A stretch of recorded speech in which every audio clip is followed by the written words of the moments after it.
Hello everybody and welcome back to another new vlog. Thank you for joining me once again in what appears to be a heather strewn wonderland at the moment. I came out last week to try and do a little bit of a recce around my local park, where I am again today, to be quite honest with you. And what I discovered was there was quite a bit of purple heather all sprouting up around me, and I hadn't realised it was quite time for the heather to be showing itself. Obviously it is, because there's loads of it around now. I had previously thought that maybe it was a little bit later in the month. It is early August at the moment, and I had previously thought that maybe it was more towards the end of August or the second half of August before we started to see the bright purple of the heather, but it's here already. So I've come out again to capture some more photos of it. I only managed to get one or two last week in my previous vlog, but I think there's going to be a fair few today because there is loads of it all over the place. So let's get on with it and see what I can capture. So I'm going to show you my composition here first of all. Obviously you can see right in front of me all this purple heather that is lying around at the front of the scene, but also you see as you go a little bit further back there are lots of bright green ferns all dotted around amongst the heather. And I'm just trying to find a spot where I can capture some of the ferns and some of the heather all together. I think I found a decent spot here, but as I go further down the hill there is another little patch where it's all heather, and that doesn't seem quite as vibrant in terms of colour as this stuff does here with the ferns. So I'm going to capture a shot here first and then have a little wander around down the hill just over that to my left. And I'll capture a couple of shots there as well.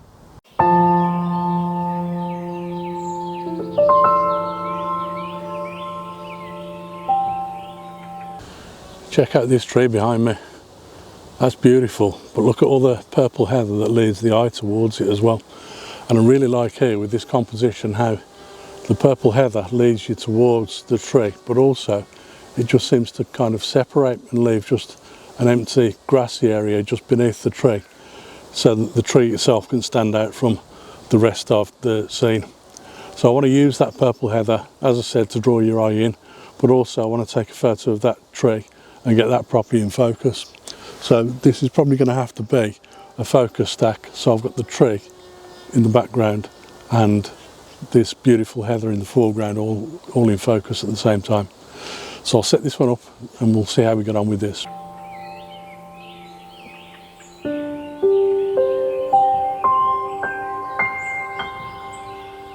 Now I shot that last image in portrait orientation because as I was setting it up I realised that as I looked at a landscape orientation shot, it appeared to be very, very busy in the scene, and my eye was kind of jumping from one spot to another all the time, and I just kind of felt that if my eye was doing that, then you as the viewer, you'd also be doing that. So I switched to a portrait orientation because I felt like the shot was a little bit better. It's quite a tight crop though, because I was trying to fit a few things in to make sure that I'd got some ferns, some in the background, some of the tree and some of the heather, the purple heather. And obviously I've tried focus stacking the image, so hopefully you've enjoyed the image.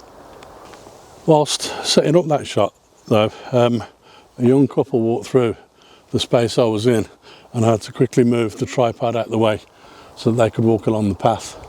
And as they walked past, he was eating a McDonald's, and off they went. And then I took the photo, carried on a few more yards and found his empty McDonald's wrapper on the floor. Well, that's not very clever, is it? It's also not very considerate, so that's up to him to clean it up. I'm not going to clean up after him. But I carried on walking a little bit further and found that couple again hidden in the undergrowth. I kind of bit a hasty retreat at that point because I think I was probably about to interrupt them in some way, so I left them alone. I've come along here now and I've found another spot where there's quite a lot of heather. I'm only a couple of 100 yards away from where I was, and I'm trying to find a composition that I think looks fairly decent. it may be that I'll have to get the long lens out and get a nice tight crop in on a small patch of heather, just to really capture that vibrant colour that we've got going on in the heather at the moment. Possibly even do the same with the ferns, because we've got some ferns that are still a very bright green and some that are already starting to turn yellow. So I'll have a look at a couple of shots like that over here.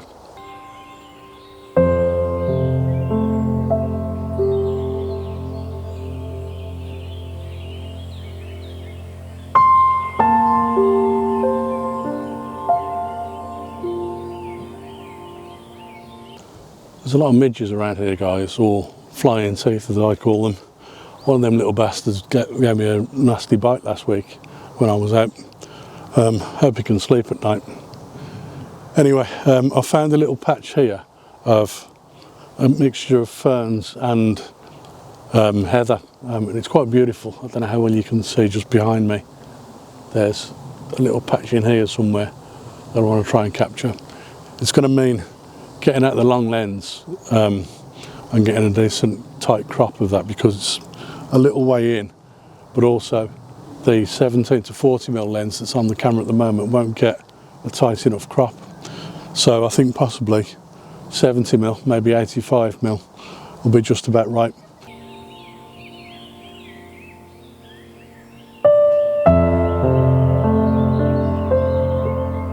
I've got to say, folks, I'm noticing something very interesting about colour at the moment, particularly the colour of the heather. Whilst it appears to be a very, very beautiful purple colour, as you get closer in, you tend to notice that there are more and more pinks and whites within the heather itself. It tends to be the very tips of the heather which look a very purpley colour, and surprisingly at the moment they look a bit more like a lilac or a violet or something like that, rather than the purple that you would normally expect to find with heather. But the ferns themselves are quite interesting. The heather, when that colour drops out, it tends to drop out very quickly and goes from a purple, very vibrant purple, to a very deep, dark, rusty brown very, very quickly. And it doesn't really give you very much of a composition once it turns brown. But that tends to happen within the space of about a week. You might get 5 or 6 weeks of very, very beautiful purple colours, but then for about a week it'll just drop and it'll be gone. But with the ferns, they tend to last a little bit longer. You get the bright green colour, of course, now in late summer, but also as you go into autumn, quite a lot of them stay a bit green for a while, and then they start to turn yellow and then a little bit golden, and then they give you this beautiful kind of orangey brown colour at the end of it. And that tends to take that transition from the greens right through to the yellows and golden browns, takes several weeks. So you could end up having colour for at least 4 or 5 weeks that changes regularly, and you go back and keep taking the same compositions regularly as the colour changes throughout the 3 or 4 weeks, which is great for me, because that's the thing that I'm looking forward to most as we start to get into autumn in a few weeks' time. But at the moment I'm just trying to make the most of this heather and the ferns together. So I hope you're enjoying these images. I'm enjoying taking them. I'm not really walking very far at the moment, because there seems to be one very big area where it's all happening and all the colours kicking off. Anyway, I'm going to move on and see if I can find one last image. So let me talk you through this last composition then, because I really quite like this one. It's quite an interesting one. You've got here, just at the front of the scene, at the front of the composition, you've got all of this grass here which kind of just comes to a stop at the edge of the path. And there's probably about 6 or 7 feet of it between the path and the ferns, and I'm just capturing that last little bit at the bottom of the scene. And then as you work your way further back into the scene, you've got this beautiful carpet of purple heather which is just kind of sitting there, leading your eye towards those trees at the back of the scene just there. And I like the shape and form of these trees, but I think they're less of an interest than all of this beautiful heather in front of them, and the colour of the contrast of the colour between the green of the grass and then that purple heather and then those beautiful green trees at the back of it. I quite like the image.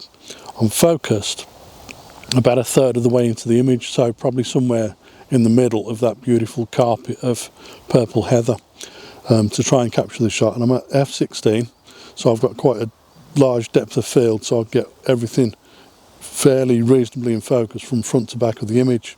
So all of this grass at the front just clip in the foot of the image, and all of the purple heather and the trees in the background should all be reasonably in focus. That's the hope anyway. Obviously I'll have to wait and see when I get that on the computer at home and just see how well in focus everything is. But I really like that image, and I hope you do too.